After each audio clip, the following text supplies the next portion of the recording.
Hello and welcome to episode 5 of Mystic in the Machine. Sorry that we've been away and that we missed Impromptu a week. break. Yeah. We just started the new show and we're already taking breaks. Classic. Well, it was because you had to go away for work. Yeah, I had to have a little trip to Barcelona, and it's a great time to travel at the moment because all the flight control people are also on strike. Oh, really? Yeah, let alone like all the other shit in the UK that's on strike at the moment, like, you know, justifiably so in many ways. Yeah. Also, yeah, all the air traffic people are Is on that why strike. you were like flying around in the air for like an hour before you Yeah, would land? and then delayed like super long on the way back. It's fucking long. Oh my god. But yeah. You got a couple of days of sun at least, or like nicer weather than we currently have here. A couple of days in the conference room. Don't act like you Air were suffering. conditioned. You still got to go to Spain, like shush. Did you eat anything nice? Because you keep saying that it was like uneventful and like nothing happened and it was boring. There must have been like, you know, something. Yeah, it was alright. There's a lot of meetings, and you know, that was pretty much it. And we went for a meal, and that was alright. Was the meal okay? It was okay. Only okay? Yeah, No tapas, no... it was alright. What, the wine, like no good wine? It's okay. Where did they take you? This little place like down by the beach or something. It was alright. It was good. It was nice. What's going on? Is your company not trying to spend money because of the recession or some Yeah, shit? everyone's fucking not doing shit like that anymore. You've Do you know had what I some mean? pretty silly times though on your company's dollar. Hey. What's your favorite yet, would you say? Oh, I don't know. Probably like, definitely like when, like the music stuff was sort of seen as a bit more of a marketing thing, I guess. Mm-hmm. That was when you got silly money to just like go and do silly Just things, go fuck and just like around. anything that was like, oh yeah, this could be funny. Like, yeah, let's go and do that. You're like, yeah, like that. Why that are would they be being fun. so stingy now? Because times have changed, man. The times they are changing. I don't know if you've noticed.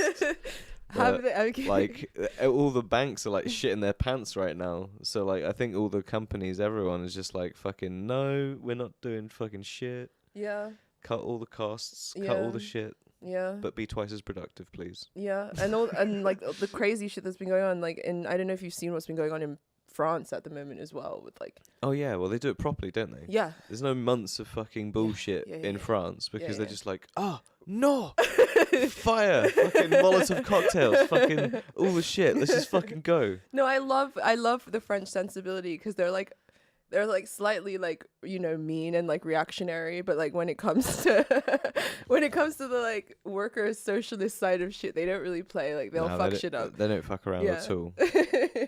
But yeah, I thought it was like pretty interesting to see how the unions got together. So it was like the garbage guys and the sewage guys were just like, we're not going to do anything.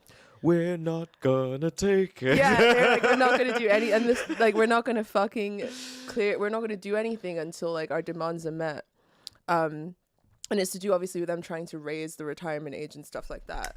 And the streets of Paris have been like littered with garbage, and like the sewers have been overflowing, and like the whole city has been brought to a fucking standstill. And it's been I guess kind of inspiring to see, like, you know, unions banding together, people banding together, and things like that. It's been, I guess, a little bit of a white pill. Yeah, and we'll see what happens with all the other strikes and stuff in the UK. in the UK, 'cause, yeah. The you know, NHS one especially, I've been following that very closely. And literally every time we're walking, because we live in central London, every time we walk outside of our house, we're seeing like, it's like Children of Men. It has that like vibe. We're seeing like protests and all kinds of shit going on. Like it's been an Oh yeah, that we literally walked into town and just stumbled into a massive protest, yeah, didn't we? a huge demonstration outside of the hospital. That's like, which one is it again? I forget what it's called. Yeah. The one I ended up in January. Let's not dox ourselves. It wasn't a fun experience. But yeah, it's been interesting to see, and then also all the news with the banks this week. I don't know, like as a millennial who's like not like doesn't own property or anything Yeah, like that. that's kind I'm of just like, that is kind does of any the, of this like apply to me? that is the kind of good thing about being at this stage. Broke It's sort of millennial. it's just like, hey, I got nothing to lose, man. So like, do your fucking worst. Yeah, Just, literally. like, what's gonna happen? Literally. But like, what is going on? Mansplain it to me. Well, like there was some big banks that like went belly up, Mm. and that's caused other banks and rich people to go, oh, I We need might to take I our might money take out. my money out of there, and then that makes all the banks go, whoa, whoa, whoa, don't you, especially with your big money, don't go anywhere, because if you do, we have to sell a bunch of bonds to make liquid assets to give you your money back, because that's the law. But if I sell these bonds, they're meant to be long bonds. They're meant to be sold like in 8 years' time or something like this. And if I sell them now, Yeah. especially as the market's fucking tanked, I'm gonna like the bank is gonna lose a shitload of money. Yeah. But they have to do it Yeah. to satisfy the bank runs that are happening. Yeah. This is kind of how my simpleton of brain has understood what's going on. Like the Silicon Valley Bank thing. If you want to really know what's going on or what you should do, just follow Michael Burry on Twitter and just do what he says, because like he got it right last time. And so I'm sure he's Was probably... he the Big Short guy? Yeah. Whenever some shit's going on, that's the first thing I fucking will put into YouTube is someone summarizing what Michael Burry has recently said about whatever crazy shit has gone on. What? So he's your economic soothsayer, Oh, basically. dude, he's the fucking economic Jesus of our times. I don't know. I don't know anything about economics. I'm just like a bitch who runs my mouth. But I think that his ego got inflated after The Big Short, because he's like, I'm the guy who like knows the things. No, he's fucking super understated, and then like even people got really interested to try and then put money with him, and he was like, no, I'm not doing this. I only have a select client list because they trust me and all the rest of it. I'm not doing it for like everyone else. I don't trust them. Like, fuck you, Michael. I don't have any money, but you should take the little like bit I've got just to fucking try and do something with it, man. Fuck. I'm surprised, because you're like a Sagittarius. You love your high risk, high reward. I'm surprised you didn't get involved in like the crypto like scams and schemes and all the fucking bullshit that was going on around that at like the end of COVID. As much as I like a risk reward situation, I like it kind you of had on a history of gamblers in your family. I like it. I like it on we gotta keep Jake away from the casinos. And I like it on my terms. You know what I mean? I if I'm gonna go and play a game of poker, I know I'm playing a game of poker, and I know the rules of poker, and I know how to play. You know? Yeah. When you're doing any of this stuff, it's so fucking oblique that like there are very, very few people that can really fucking understand how shit comes together and how to make money on that stuff. Which is kind of what I assumed people went to school for, and then that got them a job at somewhere which actually ends up having a robot or a tool that kind of does a lot of that work for them. But, you know, they still got to make some decisions. And it's not for everyone. And kind of opening it up in the way that they did might seem as like democratizing finance or whatever. It's like, no, all of that finance shit is like kind of killing everything. It's killing business, it's killing... Worldwide, everything. I mean, even in Nigeria recently, no one knows, like, it's not really been covered on the news much, but, like, obviously there was, like, an election recently. Yeah. And a lot of upheaval going on because of that. But previous to that, there was, like, a huge upheaval because there was a banking crisis in Nigeria. Banks weren't allowing people to take out more than, I think it was, like, 100,000 naira, like, every couple of days. Yeah. 100,000 naira is, like, nothing. It's, like, 100... Like, that's less than £100, I'm pretty sure. Yeah, well, in a cash-dependent economy as well, that's kind of super Yeah, important. yeah. Right? So basically, it turned overnight into a cashless economy, and like obviously the upper class and middle class who have access to digital banking were just sort of transferring money to make purchases and things like that. Yeah. And like a lot of the stuff that's going on here kind of shadows that in like a weird way, as if that's also kind of what we're moving towards. And these sorts of weird upheavals we're seeing are the beginnings of that system. What do you think? I'm being too schizo by No, not at all. I mean, that's by what speculating that might be what's going on. That's what they promised in the WEF, mate, isn't it? Yeah. That's what they promised in the WEF. Like, you will not even own your money. Yeah. That will be not well, that's owned. already the case anyway. Like that is kind of the case, but I think it's already the case, which is why everyone's panicking currently. It'll become more abstracted, like where you can even get like cash out, and then you can spend that on anything, and no one would know what you've done with that cash.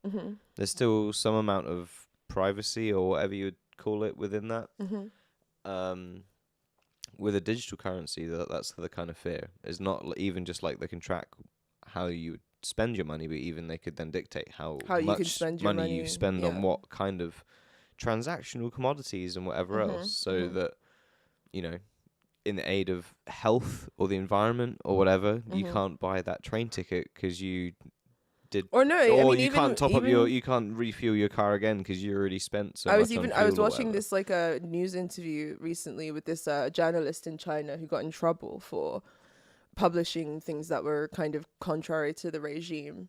And because China already has this system instated, like he can't buy like a plane ticket, he can't buy a train ticket to leave his province. Like they yeeted him, like they've limited Well, they've his, done like, that in a more sort of like you know, AI face identification, kind of people tracking, social credit kind of thing. But I think because there's all of the kind of, it's a way of them doing the same thing, but without breaking all the privacy laws. Yeah. Because they Technically. couldn't. Yeah, because you couldn't like have an advanced system that tracked everyone's faces and knew where you were at all times, and then appointed you a score upon which then would say where. Pretty much. Everybody's like shook, I guess. But that's pretty tinfoil hat. I guess I'm the tinfoil hat one on this show. Well, so. that's the point of this show is is for us to dissect all of like the popular paranoias and like give our take. And speaking of which, there was a very interesting article that kind of went viral this week and had like a massive impact about millennials and our collective midlife crisis. Should we get the robot to do the voice? Yeah. Okay, hang on. Oh, hang on a minute. New to this streaming thing, so and we took a week's break, so now we've like forgotten how to do everything. There we go. Yeah, there we go. Okay, perfect. Just fucking bish bash that. Yeah. And then, right, yeah. So yeah, it's called Millennials Are Hitting Middle Age, and it doesn't look like what we were promised. And it's a New York Times article. Boo-hoo. It's a New York Times article that people are talking about, and I thought, yeah, it ties into the sort of economic woes and anxieties that are going on right now, and I thought it might be interesting to unpick, considering we technically count as millennials. Okay. You're 1993, so that makes you like a proper millennial. I'm 1994, so I'm like pretty much right at the end. So like what? I kind of relate. No, there's like not 3 really. months between us. There's no difference. No, you're an old man. Okay. You're a perv. Well, I should be with such an old man. I'm kidding. Should we let the robot give us the rundown? Go on then. Let's start. Caitlin Dunham will be 40 this year. Let me turn it up. She's been grasping for security her entire adult life. Relatable. Just as Dr. Dunham was leaving for college in 2001, her mother lost her job of 20 years in that year's recession. The family was suddenly faced with anxiety about paying for school, retirement, and their mortgage. Dr. Dunham, a Rye, Maryland native whom I spoke with over video chat in early January, told me that this unexpected financial crisis inspired her to get it together, to seek out a stable career, medicine, to get married early, in her 20s, and to make the sort of choices she thought would disaster-proof her life. Wait, pause it. That's not what happened. Oh. Look, good delivery. Cortana, isn't it? The Microsoft lady. Is that her name? Yeah, that's the Microsoft lady's name. Is Cortana. She's she's got good delivery. I would say that does sound like some sort of pitch for a what do you call it? Like a Judd Apatow Judd movie. Apatow movie, yeah. I think the same thing. Whoa, Dr. Dunham wasn't expecting a financial crisis. She made a bunch of decisions and thought she'd make her stable, but that's not what happened. Should we pitch it? Should we make it happen? I want to play this lady. I relate to it. But I'm not 40. It's obviously there's already someone in mind, isn't there? But Dr. Dunham. But then Lena Dunham. It's all in Judd's world. It writes itself. It's all basically. It's all in Juddy's world. But it's if you can find Lena and get her out of Wales. Stop eating cakes. Coerce her to come and make this movie. But yeah, so basically she's like, this thing happened, and so she wanted to disaster-proof her life by getting married early. That feels like that is one way of looking at it. I feel like it's either you do something like that or you make a bug out bag and you kind of like get a little like Ted Kaczynski. shack going somewhere in the woods or like, you know, there's a You couple either of go ways. full trad or you go full Ted Kaczynski. Yeah. Those are the only two options. Ted Kaczynski or you know, who's the fellow we got the book, the Walden. Walden book, you know, Henry David Thoreau or whatever, you know. Kaczynski, Thoreau, like a healthy balance in there somewhere. Same like dick. I feel, but yeah, okay. Should we So she carry got on? married early and disaster-proofed her life. I mean, Yeah. I don't know many people who have responded to the millennial predicament in that fashion. So I'm interested to hear where else this goes. Get Patricia to talk. Cascading crises of the Cortana. Oh, sorry. at every turn. Her husband, a software engineer, bought a house in the Tampa Bay area in 2006, which lost half its value in the 2008 recession. Oh no, What hang was on. supposed to be a decent asset for us was I just realised I think I had the thingy muted. I don't know if they could Oh, hear it at the could beginning. they hear- could they okay, not I'm hear it? pretty sure you can hear Cortana now, so Can I'm you going hear to carry on now. Patricia? Cortana, stop misgendering fucking Microsoft. I'm sorry. Bill Gates will come to our fucking house. Don't do and that. like drop kick me. You're okay. Dead naming fucking this operating system. Sorry, Cortana. Unbelievable. Put Cortana back on. Is she working? Oh, let me. I'm gonna have to select it again. Let's try it again. This is a disaster. Go on. Oh, it's fully shit the bed. Is our internet shit the bed? Is that what's happened? I don't think so. No, look, see, the Oh. page has actually shit the bed. Oh, it's because we didn't want to pay for New York Times because we're like, you Because know, we're cheap. we like are using a dodgy website to steal the article, so that's probably why it's not working. So you guys have to bear with us for a second. Somalian pirates, we. Oh. I would make a terrible Somali pirate. To be fair though, I could be like a Somali pirate wife. to be fair though, if it wasn't supposed to work, then why does it? What do you mean? Do you know what I mean? Like if you weren't supposed to be able to get it for free, then why can you? Oh my god. Okay. You know? Did you have to do the thing where you are not a robot or whatever? Yeah. Our All right. audience is literally watching us select buses right now. Hey. Sorry guys. Hey, this is a real show with real people With that do real shit, people that do okay? real things. There's no fucking bullshit Hollywood no shit frills, here. no Hollywood fucking This is production real, value. okay? Nothing. Right, we're gonna let Cortana Patricia. read this. Oh my god. Sorry. Come on, Patricia, get it done. Okay. Instead, the cascading crises of the next decades thwarted her at every turn. Her husband, a software engineer, bought a house in the Tampa Bay area in 2006, which lost half its value in the 2008 recession. What was supposed to be a decent asset for us was suddenly a millstone, she shared. He also lost his job during the economic slump. Dr.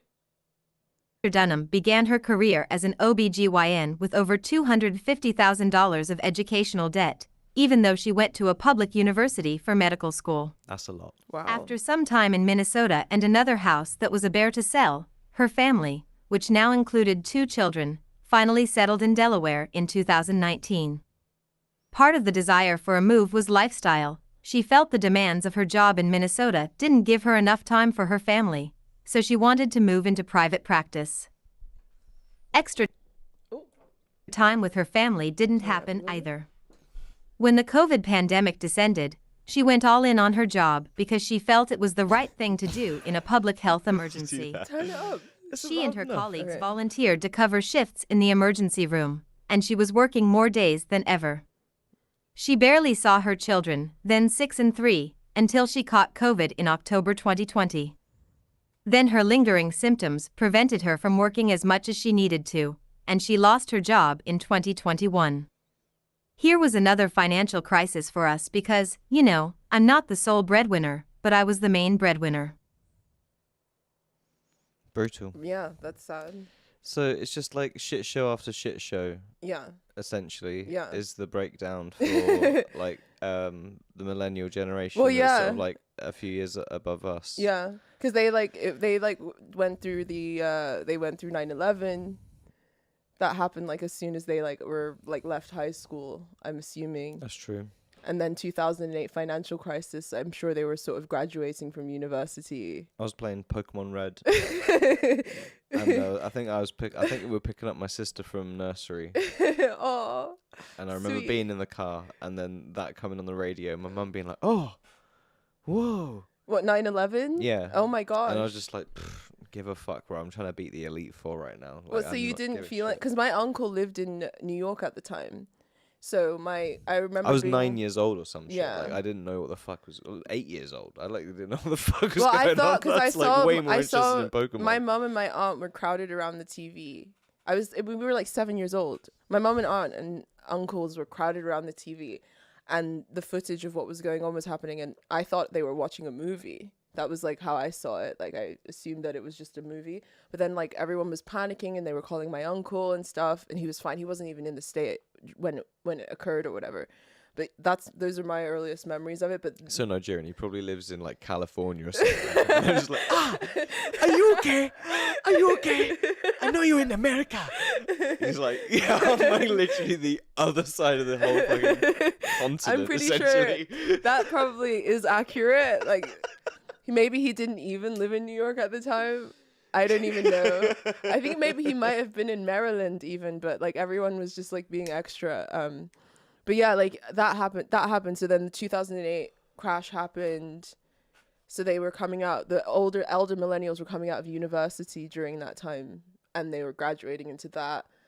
And then after that, obviously COVID and the war and I was reading inflation. I was and reading all this something shit. with the jolly headline the other day. I think it was even in the BBC, that basically Britain is facing an era similar to Japan's lost decade, but could go on for much longer. I don't want to think about it. Was like essentially the heading and the subheading of the article. It's just like, wow. I mean, the fact that they have a whole era of modern history in Japan that they would call the lost decade, and that you're there just like, yep, we might have it for Even 2, longer. 3 times as long as that. You're like, okay, well, this is great. Like, what are we doing about it then? Because all I'm reading is like how they want to do tax cuts. No, man, it's like And do the opposite of like man. funding anything or paying like- anyone money. It's like 70s Thatcher era vibes here again. Like I'm feeling this sort of industrial, like punky vibe re-emerging. Like, that's just like how we're gonna have to cope with it. It's fucking nuts. But yeah, anyway, go back to this article. So millennials, crisis after crisis, just crisis. Crisis in Crisis. Cloncavenkers. Let's fucking keep going. Yeah,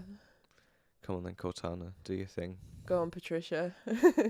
Her husband is a Japanese citizen, and the family ended up moving to Japan for a spell so that they could be on the national health plan there. Smart. They had relied on her job for health insurance.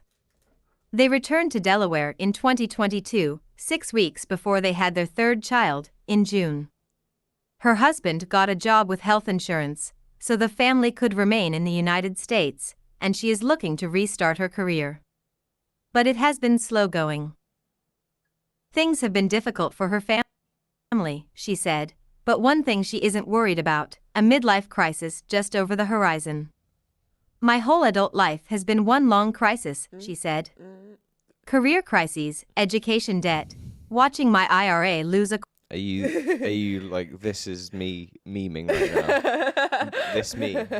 No, she's like there's basically what she's saying is that she doesn't feel like this looming midlife crisis, because that like there all the articles and all the sort of topical discourse that's been going around is that millennials are going through this sort of collective midlife crisis. But what she's saying here is that like her entire life has been a fucking crisis in that sense, and it's just been constant crisis. So there's no feeling of a danger of a looming midlife crisis, because it wouldn't be anything different from what people are kind of already experiencing, which I thought was quite interesting.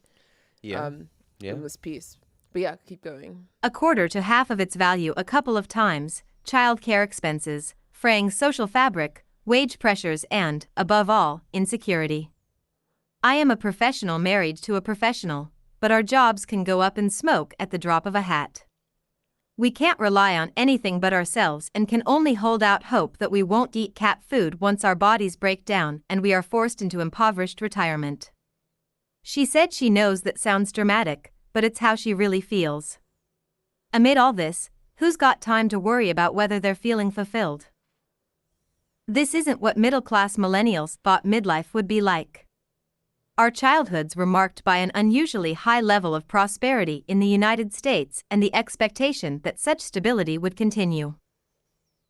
Downward mobility Yeah. spiral. Well, like this is kind of it's like adjusting. What's it? 9 Inch Nails should like write a new album called The Downward Mobility Spiral. It's sort of adjusting the mindset, because I think like pretty much every generation has had like a more prosperous environment to go into than the one before, and they've made more money and secured whatever beyond where they were born, and essentially that's not going to be the case for like A lot of this generation, the one after it, like Gen Z probably.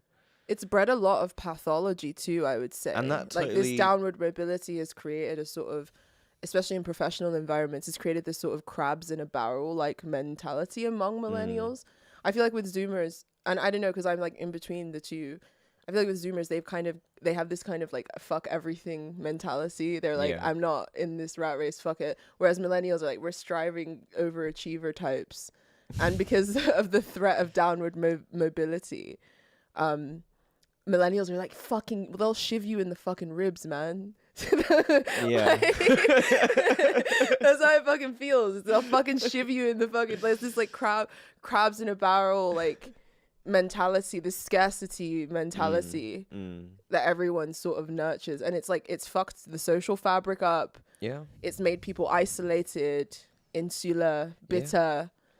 But it's like, what's it going to take for most people to realize that the scarcity is totally manufactured? Yeah, that's what I'm saying. And You it's can't a- live it's with a a- scarcity mentality because It's you're a choice. It's yeah. like a political choice. Yeah. And so, like, I don't even think there's a political answer at the moment in most countries, which is kind of the most depressing part of it. Yeah. But it is a political choice that, like like the we were, world is as it is, the wages are as they yeah, are. especially in like fucking- places that have aging populations. Like in the UK, for instance, we have an aging population. So like part of the reason why the Tories, I think that's every developed nation. Yeah, I think most- that is yeah. pretty much the West. yeah. Has So an aging population. most political parties are tailoring their policy towards what benefits the older generation, the property owners, and shafting the younger generation because we're not a big enough constituency to matter to like appeal to really like that. Yeah. And the economy isn't really set up to support like, and it's not even like, for instance, even a developing nation like Nigeria has an incredibly young population, but the unemployment rate among the youth is savage.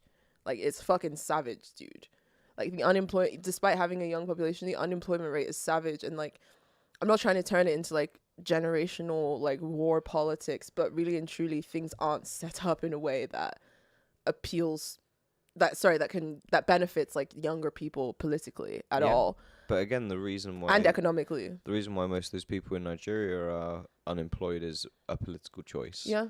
Somewhat within its own nation's framework and somewhat not. Yeah, that's true. So like that's even harder to Yeah. kind of face. Yeah. And sort of like I was thinking this the other day, like I feel so mad and just apathetic and nihilistic politically kind of here. Yeah. I can't imagine what I'd feel like if In I was Africa, if I in was Nigeria, in Nigeria. yeah. Like, and I don't think maybe if I had grown up in Nigeria, I'd be tougher. So I might have joined the pirates.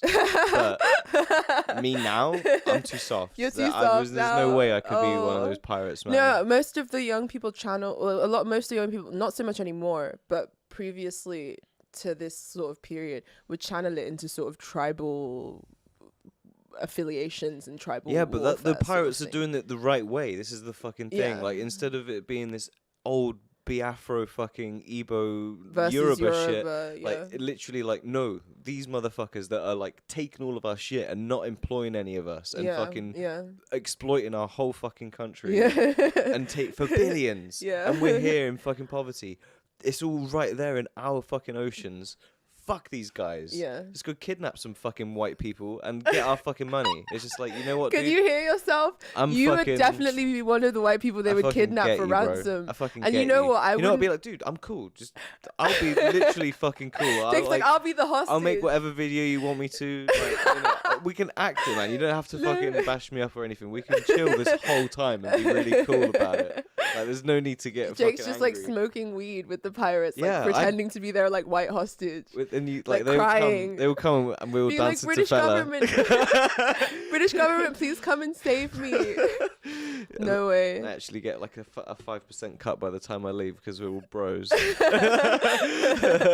Like that was what I was worried about when I took you to Nigeria over the summers, because like you make friends very easily and get carried away and stuff.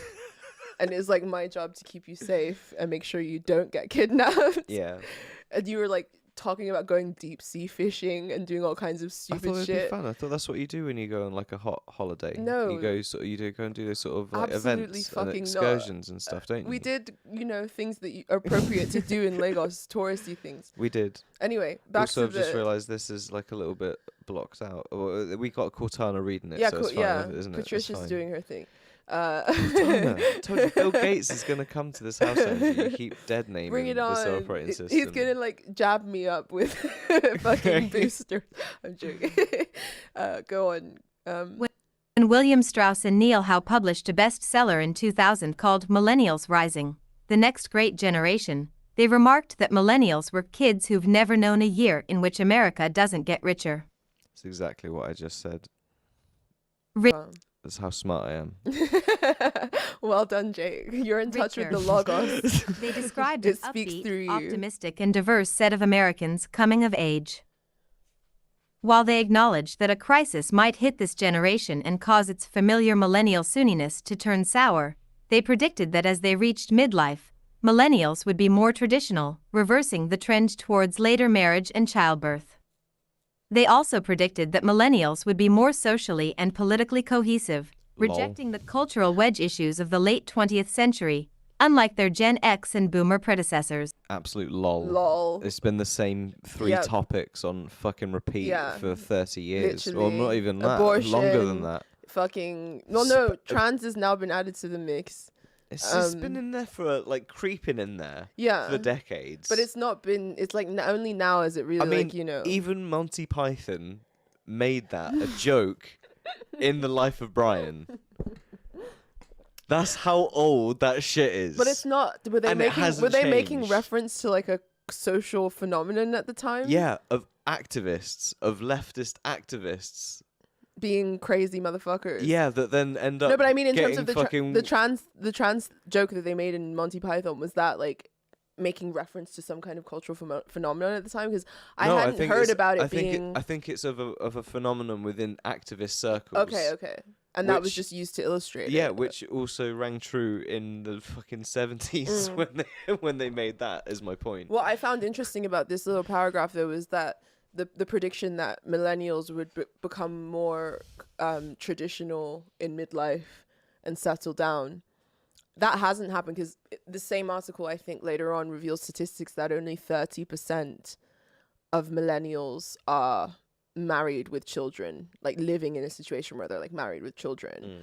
Whereas previous decades, like I think they compared it to the 1970s, it was like 70%. So you've seen like a sharp decline, and obviously that prediction hasn't come true. Yeah, well, it's like, you know, they're the generation that would have needed to have set up the things to have made the environment hospitable Yeah. in the way that they're talking About, yeah. Instead, they're like, nah, I want mine. Yeah, So yeah. fuck everything. Yeah. Well, I don't even think I don't know. I think that that's also kind of harsh, because I don't think that a lot of them could have even anticipated what would have gone on. And a lot of them maybe weren't cognizant of the decisions that were being made at the time. You know, you can't look at your parents and be like, it's your fault. Oh no, I'm not saying Fuck it's like you, any boomer. no, not within those people. I'm saying Yeah. like people within finance and Yeah, people that set up and wanted yeah, to yeah. deregulate in certain ways and do all Yeah. of this and that. They knew exactly Yeah, what they were yeah, fucking of doing. course, of course. And the experts warned them of the exact things that exactly fucking happened. Yeah. And every time they go to do this, it's a constant repeating cycle. These laws are too fucking stringent, man. We could be making a lot more money if you just fucking relax some of these laws. Yeah. Okay, we'll relax the laws. Financial crisis happens. Fucking everyone's been too greedy. Yeah. It's all gone to fucking shit. Yeah. Fucking experts go, okay, make these laws again, and then, you know, things will get back to normal. But we do warn you, if you do it again, you know, these things will happen and it will get worse. Years happen. Okay, let's get in some of these rules again. We're doing all right. We've proved ourselves. We've done really well. Bang, happens all over again. I don't know why we have it like after the entirety of, as it says, like basically our lives. If you don't count pre-5 to 7 year old, 90s kids, essentially. The entire of your cognizant life has been spent in this continual cycle for nearly 25 years now. Yeah. Well, basically 25 years since the dot-com boom. Basically, in like 98 or whatever. 98, yeah. Not 98, 2000 or whatever the fuck. So like literally 25 years. Yeah. When is it going to end? Or when is something going to actually make people just demand change? Or like, when is the demand going to be listened to? Or how could it be listened to? How could it be enforced? Is the train just completely off the fucking rails and there is no stopping? There is a narrative, there is a fucking line, there is a story that's emerging and it's going in that way and there's fucking nothing any of us can do about it. Or is there something that could fucking change the pattern, that could change the trajectory? Because it's looking pretty dire currently. Man. I mean, that's I found that quite shocking. And I don't know why I'm like here, like, oh, I found it shocking as a like 29-year-old. What do they call us? What is it called? Dual income, no kids. Oh, we're gonna come to that. Yeah, we'll get to that. As a 29-year-old dual income, no kids couple, how are we here? Like, we're shocked that our generation is childless or whatever. I'm not shocked at all. It's the same thing of like the Japan thing we covered. Yeah. Of like, you know what they should do? The old people should kill themselves. You know what you should do? Maybe work like 35 hours a week instead of 70. Yeah. Maybe like, you know, get paid the same. Maybe make childcare accessible. Yeah, all of these things. Maybe do all of those to encourage people to keep the strong Japan nation Japanese. Yeah. And you don't have to negotiate any other bullshit because you've perpetuated enough population to fucking go and do your crazy fucking like homogenous shit. Speaking of the like weird like sort of reactionary generational politics that are like and tensions that are like rising up, I don't like in terms of our parents. Do you feel like your parents understand the difference between their predicament and our own, or do you think they're still under the illusion that things are the same? Because I had like a big conversation with my mom while you were gone in Spain this week, and I realized just how naive she is about everything. Well, I don't know. Do you think that they get it or not? No, I don't know.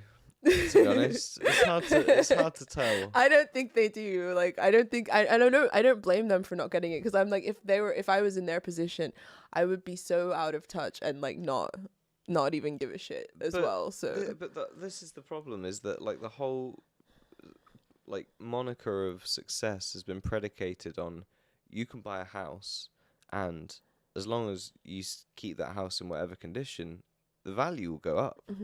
He's like, okay, but if you actually... camera. No. Sorry, Hang guys. on, 2 seconds. I was giving you some news tunes. We're back. Sorry about that. Go on. That if you met the demand of like building 250,000 houses a year, not 250,000 pods that needed to be rented or like fucking luxury flats that could be sold for fucking crazy fucking money to like foreign investment and no one live in it and it literally just be a brick of fucking gold. Not those, but like actual houses that people could buy with actual wage and money and not fucking, you know, whatever the fuck. That would then in turn bring house prices down. Yeah, and then it makes the whole fucking shit crumble and fall apart. And so it's all predicated on fucking bullshit. And even the fucking like all of the like models of why all of this bust and shit happens and people get nervous and companies fucking need to grow constantly. Yeah. Exponential fucking growth forever, infinity. Yep. That is like the model? That's the plan? That's the Like plan. that's what I've literally come to Line go realize up. as I've got Gotten into older. later and later into this, like, oh wait, like not sustainability and like all of these things that they like talk about. It's all bollocks, mate. Just like what are you talking about? It doesn't matter. The line has to go up. That's the most important fucking Stonks. bit. And and that's kind of where some of the crypto bro attitude comes from. And goes in, because literally none of it matters. None of it matters. The only thing matters is that line goes up. The rest of it is actually nonsense. Yeah. Like, it doesn't matter at all. Yeah. And if that line doesn't go up, for any other reason, for external purposes, for fucking wars that break out, for any other shit, that breaks confidence, that makes everyone cut their fucking bonuses by whatever. And, like, companies worldwide did all of this shit last year. Yeah. Like, this is, like, the consequence of that. Yeah. And it's just fucking outrageous. I think it's crazy. And I can't believe that, like, this is the way that the whole fucking world is modeled. You see how fragile that shit was in COVID, like, with all of the fucking supply chains and everything else in between. It's fucking crazy. I can't believe that, like, people set up fucking the whole world like this. Yeah. It's actually fucking mad. That's kind of been the millennial... Sorry, weed cough. That's been the millennial awakening into consciousness. Our awakening into consciousness of the world has been through a state of like perpetual crisis after crisis and horror after horror. But then it's also like, if this has been crisis after crisis, why don't we try something else? And why is any attempt to be like, hey, why don't we try something else? Oh my god, you're a commie scum. You're fucking. You're like, whoa, but dude, even this is just not. I think it's manageable thing. I think it's twofold, because because our coming of age, it's not extreme. because our coming of age has happened during a period of crisis and all of this stuff. That also has fed into some of our pathologies as a generation. Like I said, that like grind set crabs in a barrel thing on one side, where people are ultra competitive, and then on the other side you have the sort of hodgepodge, naive activism. You saw it in Coney 2012, which was a millennial staple. You saw it with, Occupy Wall Street, yet another millennial staple. You saw it with the Black Lives Matter movement. You've seen this sort of movementism and these sorts of create your own values, hodgepodge political responses to the current state of crisis. That ironically kind of feed into that crabs in a barrel thing that I was talking about. That's been like the kind of toxic culture that we've given birth to because of our downward mobility and our political kind of irrelevance and instability. So even though, one could say, it sucks and we want to change things and this and that, the ways that we've been trying to go about that have been pretty cringe and terrible, in my opinion. So we found a couple like subreddits around both sides of the coin, I guess, of like of our generation, which would definitely be obviously on Reddit of all places on the internet, talking about kind of, both being like having worries of like a parent essentially, like, and being regretful parents, I think is the subreddit. Yeah. And then the other one is the one that you mentioned, Dinks. Yeah. Which is hilarious. Yeah. I obviously, you need to be typified if you're like a thing.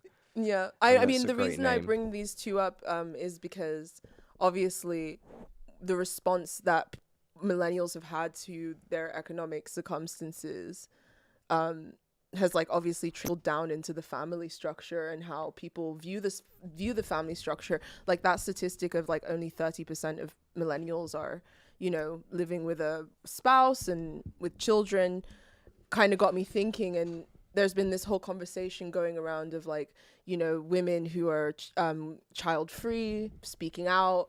And then obviously that gets, and these women are like, I'm child free, I'm happy. Like a couple of weeks ago, Chelsea Handler, I don't know if you saw that, did this video on TikTok where it was like a day in the life of a child-free 40-year-old, and she was like, I do whatever I want, I drink cocktails. And then of course it triggered like a storm of angry responses from people who were like, oh, like you're just selfish and you don't want to have a child and you're evil. And then of course the regretful parents came out. Yeah. And I don't know, I find this kind of thing horrifying, but the internet does give you, I guess, a glimpse into the dark underbelly of the collective psyche. And yeah, you see a lot of people in our generation like sharing these stories of becoming regretful parents. But a lot of like the themes in the stuff they're talking about have to do with things like money, pressure, well, time. Like the top one from today is literally, would you consider co-living with another family to provide childcare relief? And so yeah, yep. it's like there's not a solicitation. Is our screen shared? Yeah. We're on the Yeah, right okay, one. cool. It's like this is not a solicitation. This is just a curiosity. The question is hopefully self-explanatory, but basically, if you regret having a child because of how difficult it is, would you consider co-living with another family who is also struggling with the same issue so that you may share childcare responsibilities / expenses? I guess you wouldn't even have to co-live in the same house, but maybe live on the same street or same apartment building or something like that. Like, there's sort of people thinking of, like, I guess, sort of inventive ways to sort of get around. But my thing is, like, so much of it has to do with, like, the costs and the stresses and the sort of, you know, pressures of parenthood. But then it gets sort of taken out on, I regret having my child. Whereas I think those are two completely different things. Yeah. Like, saying you regret having your child is one thing. Saying it's really difficult in this day and age to raise a child, and I feel like it's made my life a lot more difficult, is another thing. But yeah, I just find it really abject and like unhealthy that people are sort of like transmuting that energy into disliking their children. Yeah. Or even putting that notion like out there that that's the case. It's like sowing the seed of annihilation. Like, I wouldn't even recommend people look at this stuff in depth, because it's just like, it's not healthy for the psyche to even consider that that might be the case. Yeah, if you're watching, like, you're probably seeing, it was zoomed in, so you can hopefully kind of see some of the headlines on some of the posts on these things, because it's just fucking pretty wild as you're going through. Like, I wasted my PTO on this. Oh my god. Like, yeah, God forbid you'd have to take some time off to spend with your kids. It's fucking yeah, tragic. but I mean, that's the thing. It's like we're sort of, you know, it's like we have a lot more freedom now than previous generations did. Yeah. And we, you know, have a lot more, you know, instant gratification in front of us. We can shop online. We can spend hours scrolling on TikTok. We're kind of, you know, that we're in this like weird libidinal economy that like has grasped onto every desire, fantasy, whatever it is that we could possibly desire or want. And the idea of taking time away from that like world of pleasures to do something self-sacrificial. That's the only thing different from like, you know, life now and life when our parents did it. Yeah. And not only that, but there's like, not to sound like a dickhead, because like, yeah, financial crises, or like, I think what the WEF describes this year at Davos and everything is the year of multi-crisis. Multi-crisis will be like the new term. You'll be hearing a lot more of that in the news. It's the new like new world order or whatever the fuck. But like fucking, it's, you know, I fucking lost my train of thought. Sorry, what was I saying? You were talking about the year of multi-crisis or whatever. Before that. Kids. What was it? People saying that they don't like their kids or whatever. Oh yeah. So the only difference, like, between when like although all those things are bad, multi-crisis, environment bad, like no one's got any money, bad. But like the difference, like people didn't have money when like our parents were growing up and stuff, you know. So how did the only difference is that they're getting drawn away from, like, as you said, the fucking Palace of Wonders or whatever. Yeah. You know, the fucking instant gratification. Well, yeah. Like, and that's part of it. Habits and stuff are different. But even though you live in a world where actually modern conveniences are way more, everything's like, you can fucking order something online and it comes to your house the next day. Yeah. Like, there's all these little, you could name a million things. Yeah. But there's like all these little things that are now way more convenient, streamlines your life. However, you don't have enough energy to do it, or you don't have enough money still to do it, or you don't have any of these other things. It's like, I don't know if that's actually the main cause, or if it's actually more of a psychology thing of, I like, think it's being more selfish. no, and, I like, think it's a mixture of both. I think I'm not saying that the economic dimension doesn't play a role at all. Like, of course it does. And those economic pressures do make it really hard to raise kids. But then on top of that, having all of these like pulls towards like instant gratification, it makes it even doubly harder to make the self-sacrifice to have children, or to be even willing to do that, especially now that we have the conscious choice to choose whether or not we can or want to, especially women. Like, you know, like, I'm not gonna lie and say that I don't feel those pressures myself. Like, you know, I'm getting closer to 30 and like I personally like am enjoying myself right now and have absolutely no inkling of wanting to have children. And I also have things that I want to accomplish before I make that decision. But I also do realize that, like, you know, it's something that you have to factor in and think about, and it is a self-sacrifice. Yeah. And you have to think about whether you're ready and willing to make that self-sacrifice, and whether you have the support around you to do so as well.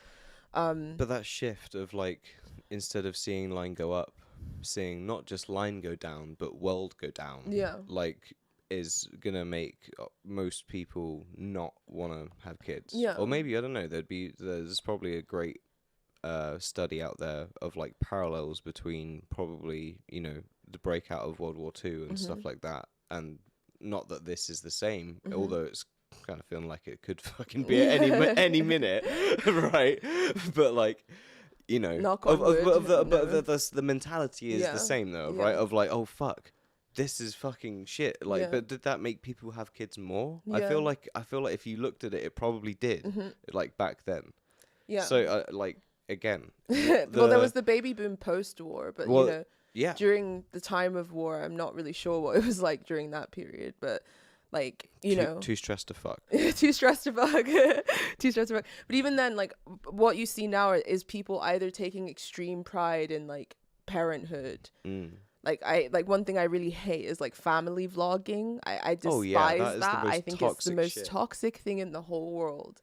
I could never imagine putting my children online. Like, I even struggle to have, like, a public presence, and, like, despise having the gaze of the public on me any longer than I need to. I couldn't imagine exposing a child to scrutiny by strangers in that way. But there are lots of people who, like, kind of romanticize this trad life. Like, I remember there was this TikTok that went viral of this woman in this, like, perfect kitchen with, like, her smeg oven and her, like, perfect, like, you know, children baking, and this sort of romantic ideal of the traditional lifestyle. So that's, like, you know, reigning supreme. But then on the other side, you have, like, the dinks, and the single kind of childless, you know, elder millennial women who flaunt their opulent lifestyles on social media, like the sort of Chelsea Handler thing of, like, you know, I don't have any kids, so, like, my life is perfect. And all those moms who are home changing diapers, like, what sad abject existences they must live. So you have, like, extreme polarization even on this culturally, whereas it's just people really, it's what's really going on is people are responding to their, like, economic circumstances. That's, like, I think there are a lot of people who would love to have children, but, you know, forego it because of economic reasons. And there are lots of people who have kids who are struggling because of economic reasons too.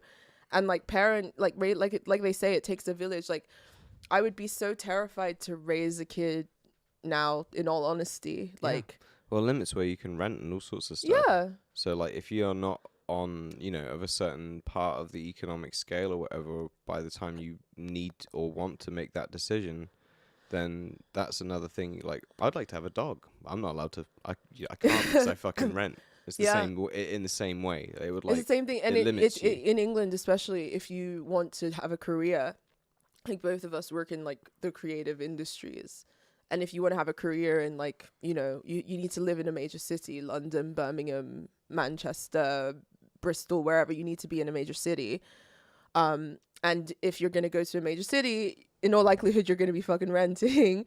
Or you could stay in your hometown and feel sad about the fact that you never pursued what you wanted to pursue. And that's I see it with like you versus the friends you have back home. And it's like that's the two sort of weird. Those are the two decisions that like millennials are forced to make. But then you see your friends back home. They're more settled in the sort of quote unquote normal trad way in terms of they have kids or they've already bought a house. Whereas those of us who came to the city to pursue our like careers or whatever, we're not anywhere near that in that sense. So that's like another like major factor in this whole thing. Yeah. Like it's a thing that like I don't think is healthy to put like aesthetics and cultural signifiers around, because there's like real issues and like real emotions around this issue. And one of the things that annoys me the most is that people are constantly like using emotionally evocative language and imagery to stir up outrage, while at the same time like pretending to be ironically distanced from it all. Like all of us are going through this thing. There's no point trying to pretend like you're ironically like distanced from it at all. Like we are all collectively experiencing a massive change, like historical, like our generation is really at this like very strange turning point.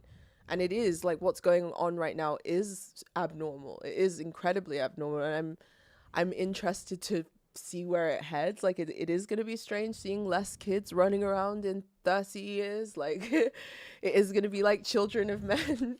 Yeah. Which I rewatched recently and highly recommend. Well, I don't know. It was like a little too real. Yeah. Hit a little too close to home. But yeah, like in 30 years, I really wonder what it is going to be. Like I feel like the schools will be like there's like I watched a documentary not too long ago about this town in Japan where there was like literally no kids. There was like one kid in the preschool, and all the teachers were literally just there for him. He was like this little prodigy. He had the most like special little childhood. Yeah, the whole village would be did. like fawning over They him. did. Like That's the grandmas amazing. loved him, and like they were like.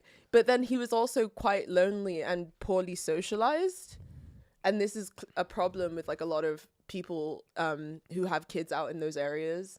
They usually don't have many peers to play with, and because of that they're not like socialized as well as they should be. And there is, even though they're like really well educated, because like you get to put a lot of time and like intention into them because there's so few of them, there's like a social element that's like missing. Doesn't really prepare him for the real world. Yeah.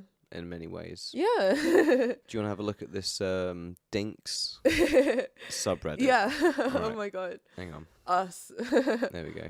Oh, where's it gone again? I mean, there is something kind of cool and glamorous about being a dink, I guess. I'm not gonna lie and say that I don't appreciate my dinkdom right now. Wait, it's not working. What isn't working? It's not letting me put the thing up. It doesn't matter. We can just talk about it. Oh, there it is. Oh no, Is it's that not. it? It's not that. Why isn't it letting me do it? We can just talk about it. It's fine. Okay. But yeah. Well, yeah. Basically, the top one on this one from 3 days ago is how to get over the feeling like I should have kids. GF and I have been together for 8 years and do not plan to have kids. There is just one nagging feeling that I should have kids. Not because I want them, but because we are a type of people who would be good parents. We're both stable, have lots of income, smart, good looking. So in a sense, it would be responsible for us to reproduce. Genetic stock. It doesn't make sense, but that's how I feel. Anyone else felt this way? It's like, that's kind of like the most humble brag thing I've also read. My genes are just so good. It would be like a devastation if I didn't make babies because of how sick I am. Look at Do my you know jawline. what I mean? Like Oh my God. That's pretty fucking wild.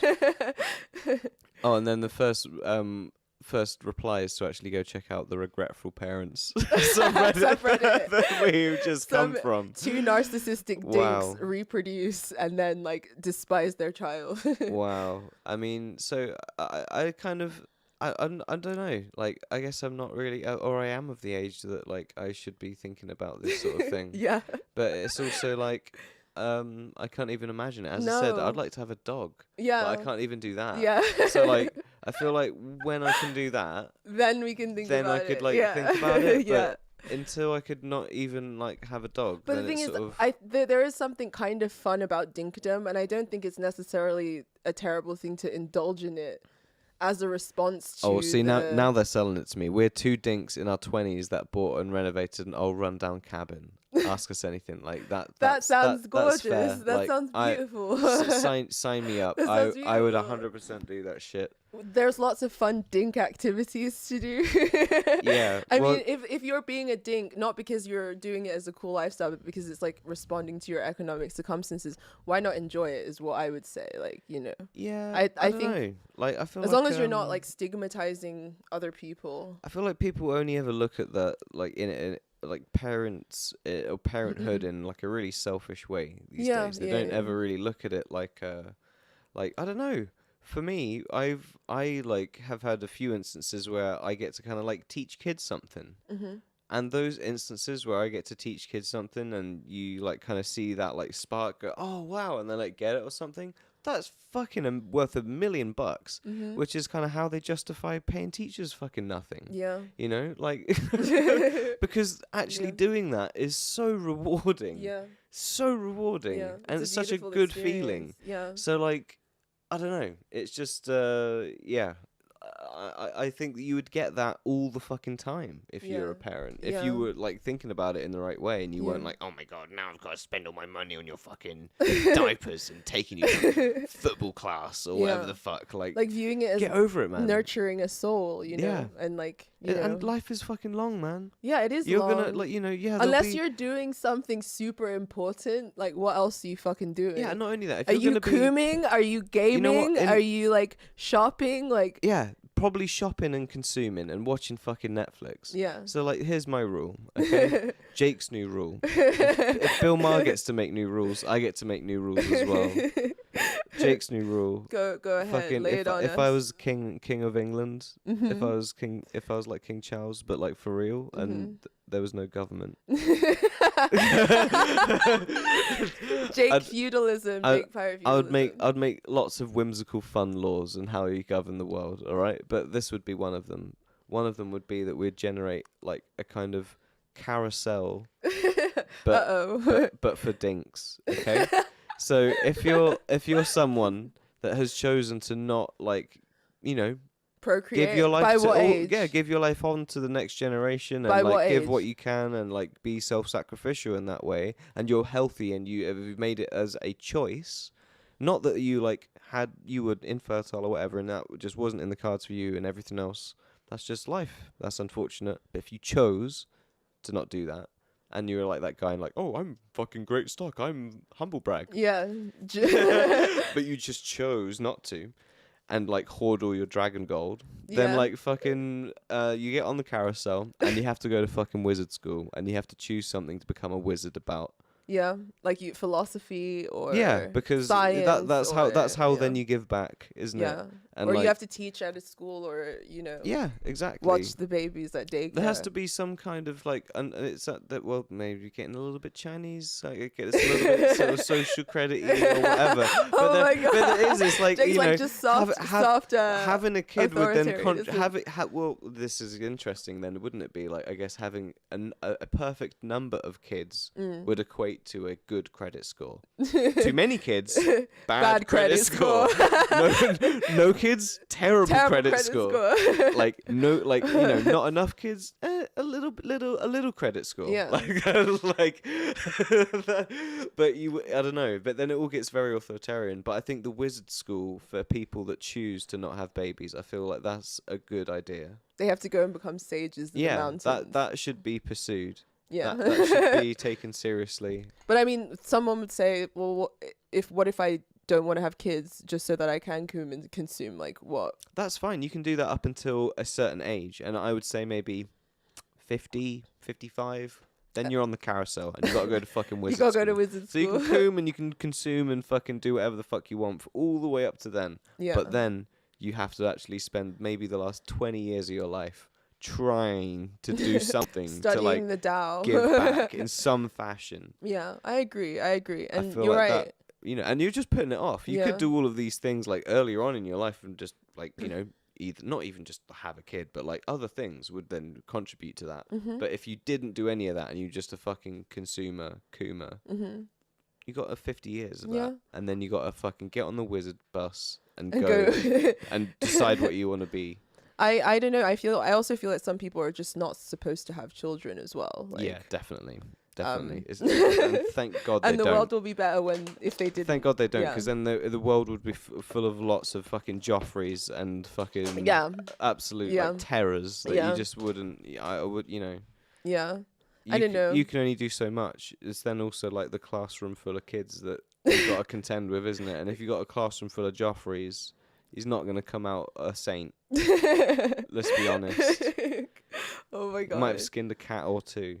Yeah. By the end of it. Yeah. No Oh one wants God. that. Oh no. Oh God. Well, yeah. Like not everyone's meant to have kids, and like it's probably better if some people don't. But I don't think it's something that we should glamorize, create aesthetics around, or that attempt depends, to create it? tribal affiliations about. Just like not tribal affiliations, but that does depend, doesn't it? It's like not like you shouldn't overpraise it, but it's something that should be encouraged. If you don't want aging population and you see that as a bad thing in your nation, it should be economically and socially encouraged. You should be, it should be economically and socially encouraged to be parents. It shouldn't be seen as like you giving up on dreams of whatever the fuck or any of these fucking stupid, toxic, selfish bullshit fucking reasons. Which there's like maybe my fucking perspective. Well, of course, there's an element of self-sacrifice, but that self-sacrifice is made a lot less strenuous when you have an economy and like a social fabric that supports it.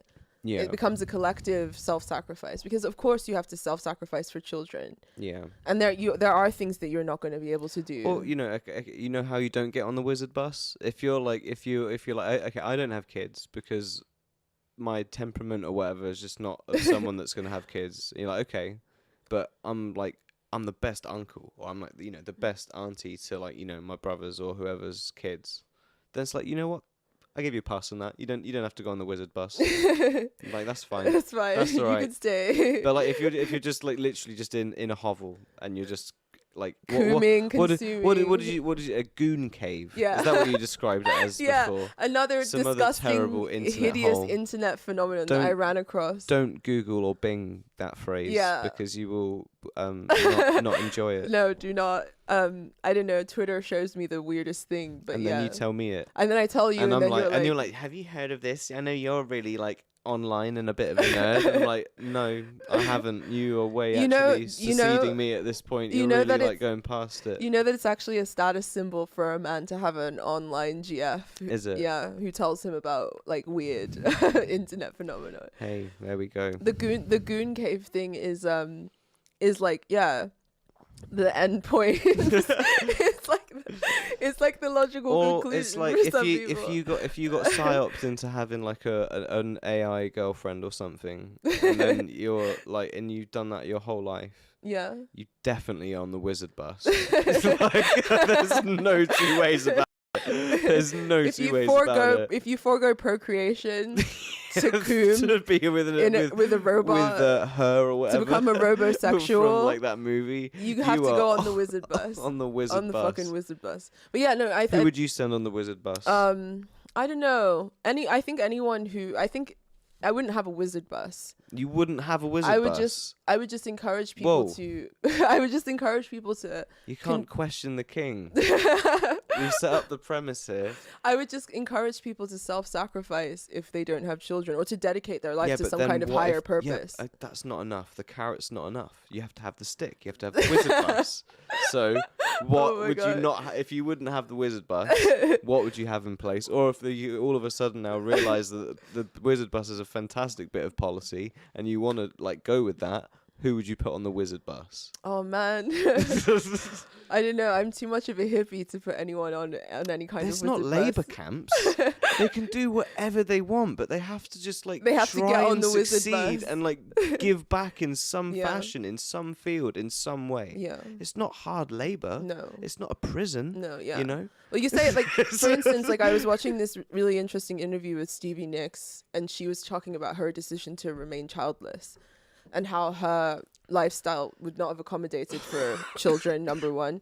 And number two, like, her music was her child. Well, like, yeah, absolutely. She produced something with her life. Yeah, that makes absolute sense. And for sense. me, since I've always been kind of a fence rider when it comes to having kids. Like, some days I'm like so broody that I can't even function or whatever. Like, when I see my nephew, I'm like, oh my God, Jake, we should have a baby right now. Like, let's do it. But like, other days I'm like, I don't want that fucking responsibility. Fuck that shit. Like, ew, no way. But for me, I guess my whole thing is I want to produce, I want to be fruitful. I want to express my natural fecundity in whatever form that may come in, whether that be in terms of my output into the world or children or Sounds both. like a dirty word. What, fecundity? Yeah. I don't know. I think fecundity is a sexy word. I like that word. What does it mean? It means like fertility, fruitfulness. Okay. Yeah. I have that kind of like energy within me, and it's going to express itself in a lot of ways. And I don't know how that's going to be. It could be kids, it could be art, it could be both. I don't know. I feel like you know, it already does. So, you know. I feel like sometimes I'm too nihilistic to have children. But I think you'd make a very good father. Like, when I see you with our cat. Do you see it, Billy? Do you see the Matrix? Do you see the deep state? I think you would make a good father, though. I think because you're quite good with kids as well. You're better with kids than I am. Like, with your nieces and nephews. With my nieces and nephews, you have like a rapport. Not really. Like, my niece was like is always terrified of me. No, Yeah. she's So not.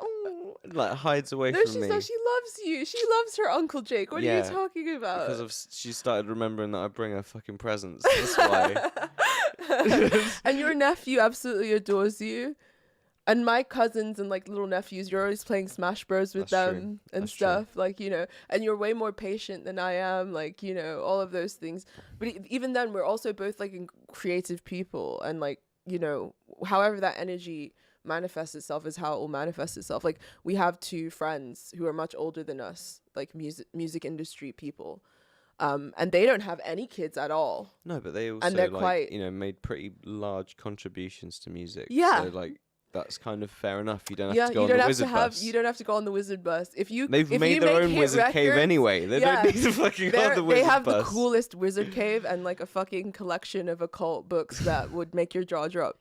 But yeah, they don't. If you make hit records, then you don't have to do. Yeah, exactly. You've given into the world. Yeah, you You've don't have to do contributed. anything. Do you know what I mean? Yeah. So like, you don't need to get on the wizard bus. But I think I think the sad thing about the predicament of millennials is that it's cut us off from our fecundity in a lot of ways. Like, and you can't, like, scarcity and is like the opposite of fecundity. And if you're in a scarcity mentality constantly, you'll never be able to experience that fecundity, that abundance that exists naturally within you, and expressing it in whichever form it wants to take. In this horrible spiritual malaise, economic malaise that we're currently in, get in touch with that fecundity within yourself. Instead of engaging with culture wars around who's a fucking dink and who's a trad wife. Like, there are many trad wives who have many kids but have lost touch with their natural fecundity. They're barren, sterile fucking people. Many. There are also many, you know, dinks who are inhabiting the same energy, that same barren, sterile energy. Like, that creative energy within you can express itself in many ways. And, you know, children is one of those things, and it's a beautiful thing. And, you know, if you feel led to do that and you've got the resources to do it, fucking do it. Like, do it. Like, I'm a big believer in hope. And I think that that's kind of what children represent. And I would hate to see a world where they become, like, scarce. Well, after watching Clarkson's Farm, it's got me in the mood. So. Oh my God, you're saying you're not a dad yet, and you're watching fucking Clarkson's Farm. Yeah, because I've got an interest in, you know, how agriculture's done in my own country, which I think is pretty fair. Oh shit! Sorry, guys. Yeah, like There we go. I for didn't those know that of you, came up. That I should just wait for that to come up next time. That's a great little reminder. For those of you who don't know what Clarkson's Farm is, Jeremy Clarkson is like a British TV. Kind of a big deal. He's like a British TV presenter from the show Top Gear, which is like a show that dads watch, and it's about cars.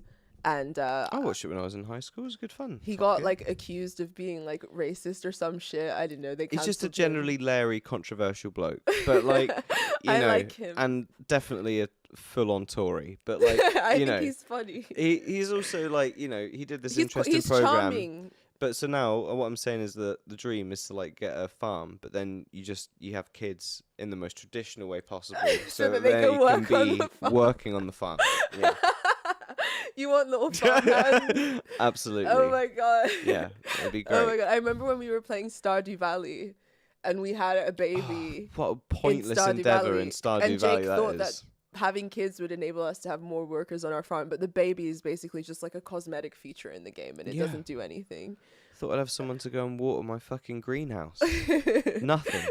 Rubbish. Are you saying that that's what we should do? Is that we should just buy a farm and have a ton of children and then make them work on our like Tegrity farm? Do it the most absolute trad way possible. Put all these like trad people online completely to shame. Just be like, this is my family. This of is like our interracial 8 kids. trad. Eight children. This is trad. Billy Bob, Jim Bob, fucking as you go along. Just everyone. No, it could be happening because like I'm a Yoruba woman and because we eat lots of like yams, we're super fucking fertile. There you go. Then it would only be pregnant 5 times. Yeah, seriously. So, we have the highest twin birth rate. Yorubas have the highest twin birth rate in the world, and scientists speculate that it's something to do with the yams that we eat or whatever. So like if you want your 10 children farm, I could make it happen, I'm pretty sure. Bang. We just got to get the farm first, mate. We You just gotta get the farm first. What did you learn on Clarkson's farm? It's been all over the news. What were the controversies in it? It was not really so much controversies. It was more it's kind of interesting. It was definitely all the bits I found interesting was all the stuff that farmers have to do to like make food in England and like a kind of all the hurdles that they have to go through. Some rightfully so, some which kind of feel a bit antiquated and a lot of bullshit and Are expense. there like feudal laws still, or like some weird like? Not feudal laws, but it's like you've got to let the government know what you're growing, how much of it. All of these like things because they need to know what food's being produced in the country and stuff, you know. So and that all like makes sense, but then all the paperwork that it requires is obviously a big time sink for people and everything. So like it was interesting to learn about that stuff, and then just also like all the ways that the fucking the ways that it's like such a minuscule profit industry. Like food is sold almost at cost. Farmers make fuck all. Even like in developed countries, this isn't just like the poor fucking farmers in Namibia or wherever the fuck. It's like no, farmers fucking everywhere. They make fucking nothing. Money. The only difference is that the farmers in fucking developed countries have government subsidies to fucking support them with all with the massive quantity of shit that they make. Dude, if I was gonna And like, if they don't actually grow the things that the government then say you qualify for these grants, then there would literally be no fucking way for them to be existing, essentially. Dude, if we were gonna do the raising kids on a farm thing, I don't want to be on like a struggle farm. I want to, I want to be on the fucking fancy organic, like fucking, fucking. But I didn't know that farmers made no money. I assumed that. Yeah, I assumed that there were there was at least a class of like petty, fat lords in the countryside who like have fancy, organic, sort of high income. I think if you're unless you're of like, and this is where it all comes in, right? I think unless you're like industrial level farmer, you wouldn't make that kind of profit, and so that's where Monsanto and all these fucking huge companies and all that shit come into it, right? And it's kind of hard. I don't know how much of that really like industrial farming happens in England. I don't think any or much at all happens in England, as far as I'm aware. It's not like America. No. Yeah. But like where they have like chicken breasts the size of like it must happen some your it, head. It must happen some fucking place though. It must happen some places. I'm probably chatting shit and like I don't fully know. But like from my perspective, especially as someone from Oxfordshire, farmers are like local old boys that, grow wheat and fucking have cows and stuff. Yeah. Like definitely. And it's just it's just crazy. I don't know, especially like through COVID and like economic crises, all these multi crises, as fucking Klaus would say. Don't talk about Klaus. Don't talk about Klaus. I'll have nightmares as tonight. Klaus would say, these multi-crises, like it would sort of, I don't know how why I would be the only one reflecting, being like, yeah, why is everything so dependent on these completely massive, like, global fucking food production networks? For some place like, yeah, Saudi Arabia, obviously you got to fucking import a shitload of food. Yeah. Makes sense. Yeah. England? Why? What the fuck? Really? Yeah. We have so much great farmable land and all this shit. Why would we need to fucking import, like, a lot at all?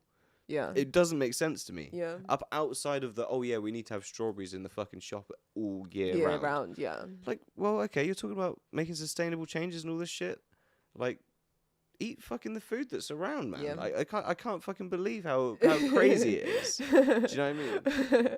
Like in Age of Empires or some shit, you do not set your shit up in this way. It's the most unstable way you could possibly set yourself up in a game of Age of Empires. To have all these treaties and all this stuff going on that are really fucking tenuous, and that you really need all the things that all the tenuous connections have. Yeah. Fucking hell, what an utter shit show. Like. Oh my god.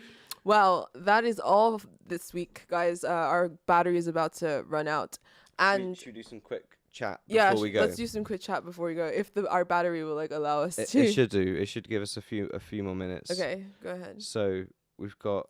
You missed us last week. That's sweet. Thank you very much. Thank you, J George. Thank you, J George. Thank you for continuing to tune in. We're doomed, lol. Yeah, that's how I feel, which is also why I feel like I shouldn't have kids, because you know. But again, like that guy, have the urge, feel like I should have kids. Yeah, because my genes are so fucking good. Because I'm such a fucking winner. This interracial like swirl needs to like manifest in like oh my god, a Kwisatz Haderach baby. Indigo. Could you guys live in China? Angie could. She did. Yeah, I did. It's cool. I could do it. I don't know about that. I don't because I'm Nigerian. I can deal with the traditional cultures easier, and I just kind of blend in. Their wizard buses don't go somewhere you can choose what you want to do for the rest of your life. Their wizard buses go not nice places. So you don't want to get on the Chinese wizard bus? I don't want to get on the Chinese Jake's wizard like, buses. what I'm saying is that I'm not Western, so I can go anywhere in the world and feel okay. But Jake's like a Western dude, so he'd feel weird about it. I'm about to bottom out another IRA, Lamau, Sid. Oh yeah, see People's Front of Judea from the from the Monty Python quotes earlier. It's been around for forever. I gave up on any sort of revolutionary change in Western countries. Yeah. Maoism with Jake characteristics.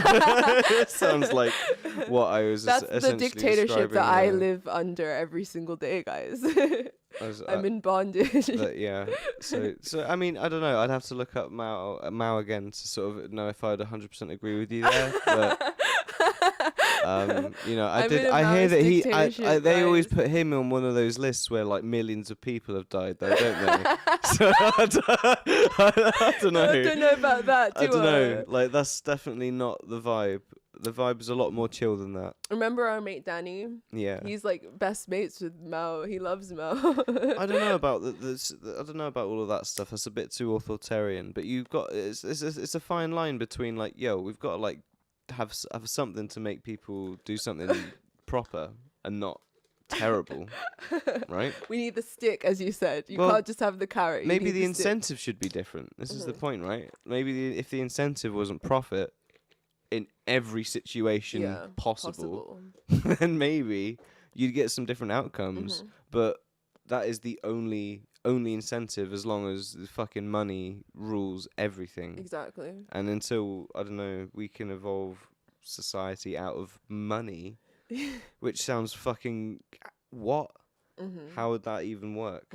Can't even conceptualize it right now. That's how early days it is. Well, it'll probably be in some dystopian like UBI fashion anyway. Klaus is trying to figure it out for us. Klaus is figuring it out for us. Klaus is trying to figure it out for us. Don't worry, Klaus has us sorted at the WEF. They're trying to finagle it. that we're gonna own nothing. We're gonna be happy. Yeah. The babies are gonna be made in the pods instead, so we don't have to worry about procreation.